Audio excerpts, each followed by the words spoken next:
streaming on clickorlando.com and broadcasting live. You're watching News 6 at noon. Well, right now at noon, a dramatic rescue along the coast after a manatee gets stuck in a storm drain. We'll tell you what it took to make the save. But first, Orange County wants to change how it cooperates with ICE. Thank you for joining us today at noon. I'm Lauren Melendez. In just a few minutes, commissioners will receive an update about the county's cooperation with ICE. Now, this is after the mayor vowed to limit how many ICE detainees can be housed at the jail. Your Orange County community correspondent, Mike Valenti, he's been inside that meeting all morning. He joins us live outside with these details. Mike, what exactly unfolded today? Well, Lauren, the meeting behind me in Commission Chambers has been a highly anticipated one. That's clearly reflected by the sheer turnout by the public today. During public comment period, dozens of people used their respective times to urge Orange County Mayor Jerry Demings and Commission to file a lawsuit that seeks clarification on the county's legal obligations in its ongoing relationship with ICE. We're expected to hear shortly from the county's public safety director, who will give us an update on current statistics at the Orange County Jail.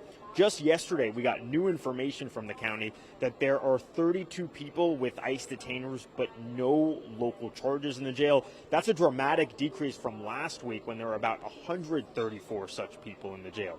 Public Safety Director Danny Banks will also provide an update on negotiations the county is holding with the federal government about the agreement and the reimbursement rate that allows the feds to house ICE inmates at the jail. Banks will also offer a legal assessment from the county attorney's office of Commissioner Nicole Wilson's proposal to ban non-municipal detention facilities. That proposal by Wilson was a direct response to ICE's interest in converting a warehouse on Transport Drive into a possible immigrant detention center. We have covered that issue thoroughly. We're still working to see if there's any updates on that front. All of this comes after Demings' letter to ICE last week, in which he said that things are about to change at the jail. Chiefly, the county is going to, effective March 1st, cap the number of ICE detainees with no local charges who are held at the jail. And he said that they're no longer going to allow ICE to assume custody of inmates after their 72-hour hold runs out and then rebook them under a different booking number. So again, they're talking about Visit Orlando, another important issue to people in the county, but soon we're expected to hear from Danny Banks, get an update on several fronts on the immigration matter that people are paying close attention to. Lauren? All right, Mike Valenti, thank you so much. A lot to unpack there from that meeting. We'll get Mike's story up on clickorlando.com very shortly if you're interested. Let's go to Orange County, where part of 417 has now reopened. This is after a multi-vehicle crash. It sent 2 people to the hospital. So this happened around 7 on the southbound lanes there. It was near I-4. Florida Highway Patrol says a Volkswagen SUV was going north, but when the driver switched lanes, that's when the car collided with a pickup truck. And that is when both vehicles lost control and crossed into those southbound lanes, then hit another car. Now, the truck driver was not hurt. He stayed at the scene. The drivers of those other 2 vehicles, they were taken to a hospital. We are told they're expected to recover. Orlando police investigating a vandalism spree in the downtown area. This caused nearly $70,000 in damage. We're showing you the surveillance video. This is from multiple businesses, and it shows a suspect smashing windows, damaging vehicles, all of this happening last Thursday morning. Orlando police say a man named Gene Charmant, he is facing multiple charges. That includes 12 counts of felony criminal mischief. This was after police say he admitted to that vandalism. He remains in the Orange County Jail on $20,000 bond. Well, you know, if you stepped outside, it was a cool, dry start to the morning, a far cry from the chills we had last week, but a warm-up is finally moving in. We're bringing in meteorologist Julie Broughton, who's in for Candace with good news today. It feels great outside, so we are warming up nicely. Let's start with this gorgeous shot for you from our Daytona Beach sky cam. I've been watching some folks out enjoying walking on the beach. Now, if you are heading to the beach, keep in mind it's not a great day to get in the water. We do have that high threat of rip currents, so just kind of enjoy the sand and enjoy the view. 74 degrees right now in Daytona Beach. Our winds are coming in out of the southwest at 9 miles per hour, and we're warming up nicely area wide. 72 right now if you're in Orlando, and it is 71 in Ocala. Here's how we started the day. Lauren mentioned that it was cool. In fact, some of you in the 30s this morning when we were together during the morning show. 37 was your low in Ocala, and you started the day in the Villages at 38. I don't think we'll be quite as cool this weekend, or this tomorrow morning rather, as we we are continuing our warming trend. And of course, it's a big weekend. We have Valentine's Day on Saturday and the Daytona 500 on Sunday. We will be in the low 80s for both days, but by late Sunday, we will be tracking some showers. We'll time that out and go hour by hour for the rest of your day. Coming up, Lauren, in just a few minutes. Going to be looking forward to it, Julie. Thank you so much. 12:05 here. I want you to get a look over my shoulder. Very active scene. There's a manatee right in the middle of all this. A lot of emergency personnel. That manatee is recovering after an intense rescue operation. Multiple crews, including some from SeaWorld. They were on this scene. This is Melbourne Beach community. They had to rescue this manatee from a storm drain. We don't know how the little guy got there. News 6's Mark Lehman following what's next for that beloved sea cow. Right now, that manatee is being cared for under the watch of specialists at SeaWorld. A lot of people are concerned for the well-being of the mammal after some uncertain moments during this rescue, which happened over the course of several hours last night.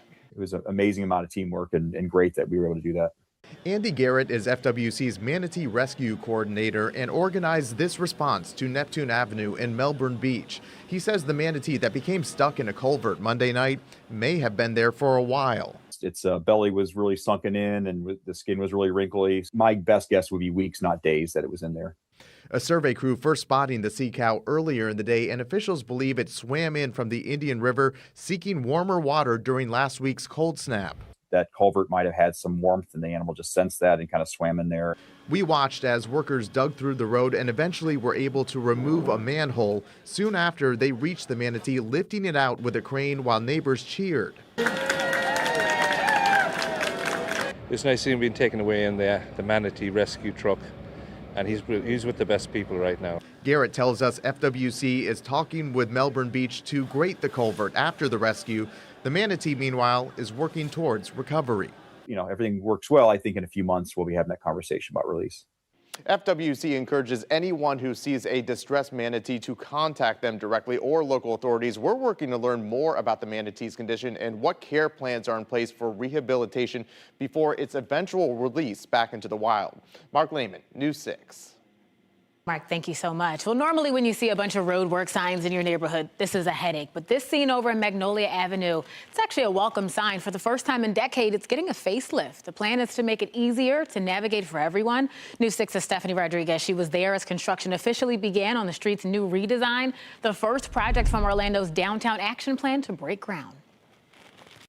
Soon, Magnolia Avenue will look like this as the city prepares to bring these images to life as part of its plan to make downtown more welcoming and vibrant. Orlando is ushering in a new era for downtown. We've been talking about this for a really long time. We started in 2014. Commissioner Shan Rose tells me it's exciting to see the Downtown Action Plan, a research-based effort the city has been working on for over a decade, start to take shape. This is our moment to show, we have an opportunity to start moving things forward and building a better downtown Orlando, and that's what we're doing.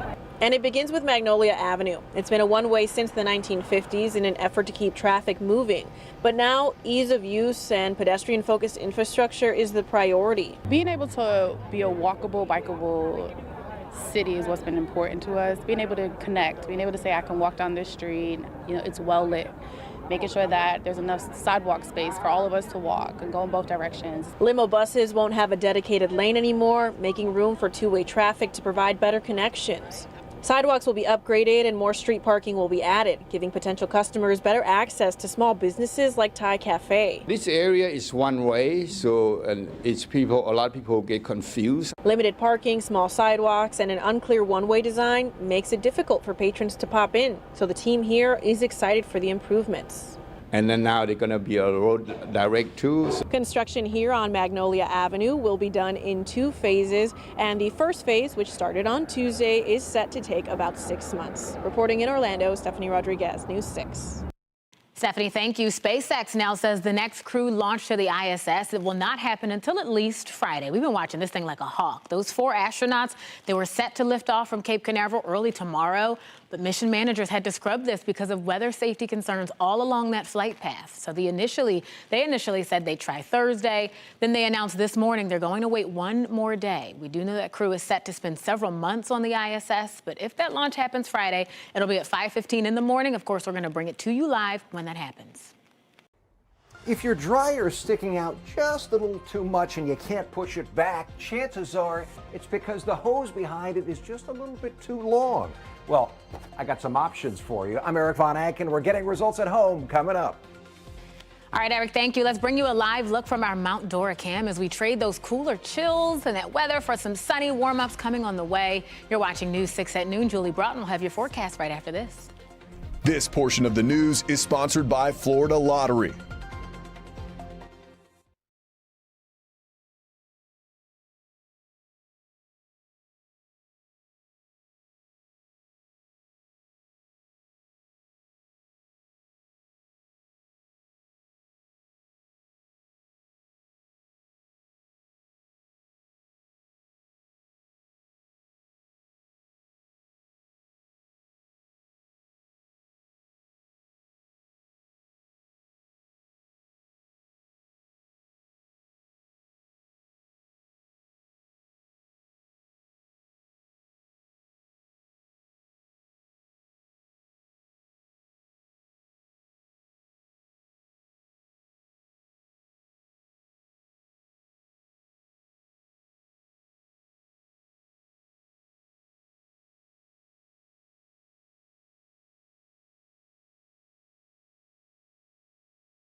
Hey, I'm News 6 anchor Eric Von Anken, the handy newsman. Here is Jeff, the crafty cameraman. And today we're getting results at home in DeBary, making a new dryer fit. And we still don't need the Sawzall, Jeff. You know who we're doing this for? Hey! Look who it is. It's our News 6 sports director, Jamie Say. So good to see you. Come on in. And Ellie. Yes. All right, we're going to get results. So Eric, when Jim and I bought our new home, we also bought a new washer dryer, but the issue is fitting them into our closet. Like, as you can see, this door sticks out further than this one. See. You can close this one, but you can't close this. Exactly. The dryer doesn't fit, and it has to do with a hose. Okay, we got a couple options for you. Yeah. We're going to see what we can do. Awesome. Thank you. When you realize your arms aren't long enough and your body's not flexible enough, step one, disconnect everything and pull it out, including yourself.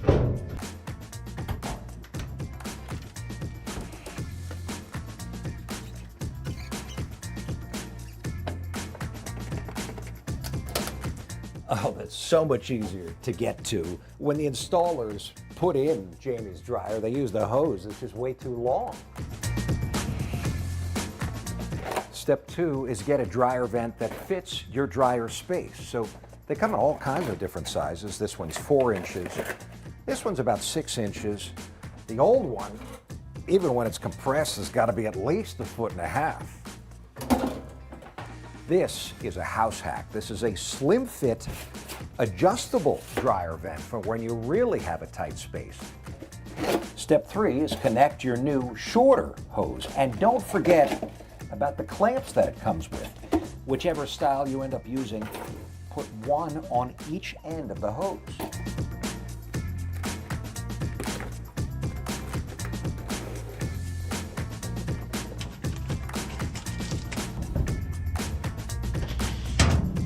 Step 4 is put it all back, but carefully. Jeff is down there making sure that as we guide it into place, we do not pinch the hose.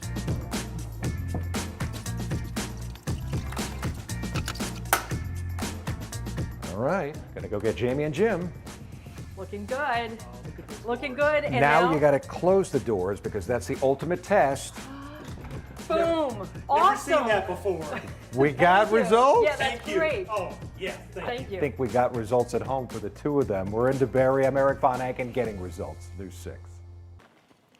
Eric, thanks so much. Hey, let's bring you a live look at our Daytona Beach Cam. This is the stuff that life is made of. We love the sun. We love the warmer weather, which, by the way, is finally making an appearance after a chilly start to our morning. Julie Broughton, meteorologist Julie Broughton here with some good news. And Julie, I am waiting to see some animals in this forecast as well. Oh, so you know that. You got me covered? Yes, Okay. yes. There is a beautiful dog waiting in just a few minutes. Nice. So stand by. But what we're talking about before we get to that in your weather headlines, we are keeping it warm. We are keeping it dry. We did start out in the 30s in some spots, but we will climb near 80 degrees as we move through the afternoon hours, keeping it warmer than normal through the rest of the week.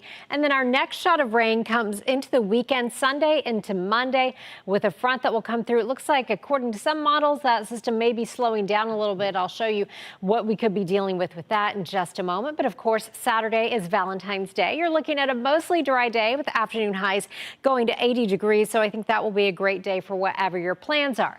Now let's jump ahead on the clouds and rain forecast to your Sunday. So this is our in-house model that we use, and we're watching a front. So look, by Sunday, 5 o'clock, we'll start to see some of those showers across our northern counties. And of course, we're concerned about rain on Sunday because that is the Daytona 500, and we often do see rain delays. Some of the models have been slowing it, bringing the bulk of the rain through late Sunday into early Monday. This still has some showers lingering for the first part of the day on Monday before we clear that rain out by Monday afternoon. Now, we desperately need to get some measurable rainfall in here, and right now still debatable upon exactly how much rain that system could bring us, but we do have burn bans posted for our counties shaded in red. That includes Flagler, Marion, Sumter, and Polk counties. Now, every day we get new information on the Keach-Byram Drought Index, and this really is an indicator of how dry the soil is. And of course, we had the freeze last week, and that's made the vegetation very crunchy. So these numbers are continuing to go up, and really when they start to get in the high 4s and low 5s, that's when we really start to get concerned. And unfortunately, I think we'll continue to see those numbers going up as we head through this week, and we get new drought monitor numbers on Thursday. Here's what's happening for you right now as we take a live look outside. This is our Light Orlando Delivering Hope Together camera. Sunny skies, 72 degrees. Winds are coming out of the west at 6 miles per hour, and that westerly flow kicking you up to 74 in Daytona Beach right now. Miko, you're at 74 as well, and it is 70 in Claremont, and we are a little bit warmer than we were yesterday at this time, about 2 to 7 degrees warmer than we were 24 hours ago. Now, here's your hour-by-hour forecast. Your forecast is sponsored by Strata Services.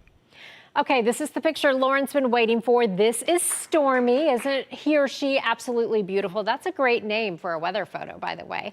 We'll top out around 79 degrees by 3 o'clock, and we'll hang in the upper 70s through around 4 o'clock. High pressure is our dominant weather maker. With high pressure, notice we have that clockwise circulation, that subsiding air, so that is keeping us tranquil. Also keeping us dry aloft. We can tell that on the water vapor imagery by all that orange on top of us. That's why we're seeing a lot of sunshine. So your clouds and rain forecast rolling through the rest of our Tuesday. We're keeping it mostly clear. A little front tries to work its way into our area on Thursday. So ahead of that tomorrow, we'll see a little bit more cloud cover than we've seen today. So your 7-day forecast, we keep it warmer than normal every single day with that 50% chance of rain Sunday into Monday. We really earned it. Thank you so much, Julie. A new study has found a way to battle dementia. Coming up, why it may be a good idea for you to grab an extra cup of coffee today. And coming up here on News 6 at 6. John Young is an Orlando native. He is the only astronaut from Orlando, period. He is the only astronaut to fly in Gemini, Apollo, and Space Shuttle.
Welcome back. An auction built on the legacy of NASA tonight. Find out how you can own a piece of space history, including some rare items.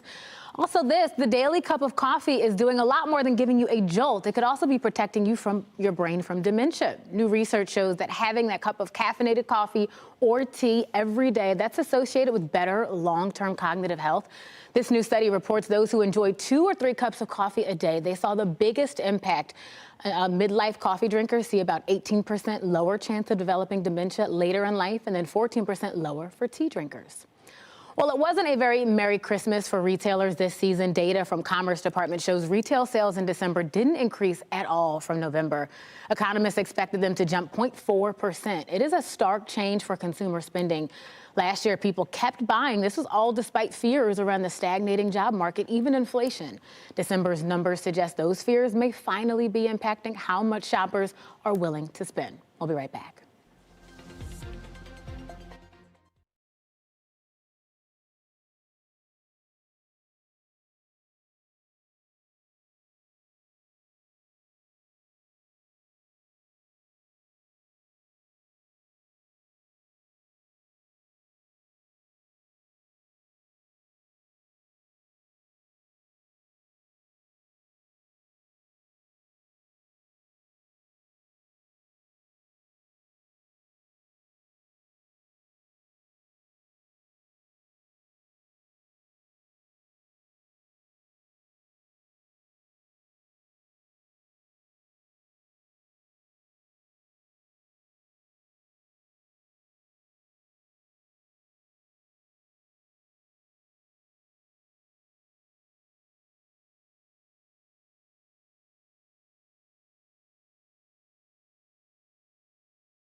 All right, we are seeing a beautiful day. We'll see temperatures climbing into the upper 70s as we move through the day. And then as we head into your weekend, we are looking at temperatures climbing into the low 80s. Expect our next best chance of rain. I know you're so excited for the 80s. Happy. Yes. It's been a long time coming. Well, we are ready after that week of winter. Exactly. It was an exhausting My goodness. week. We're going to give you all the credit. Thank you so much for joining us at noon. We'll be right back for the news at 3. We hope you can join us.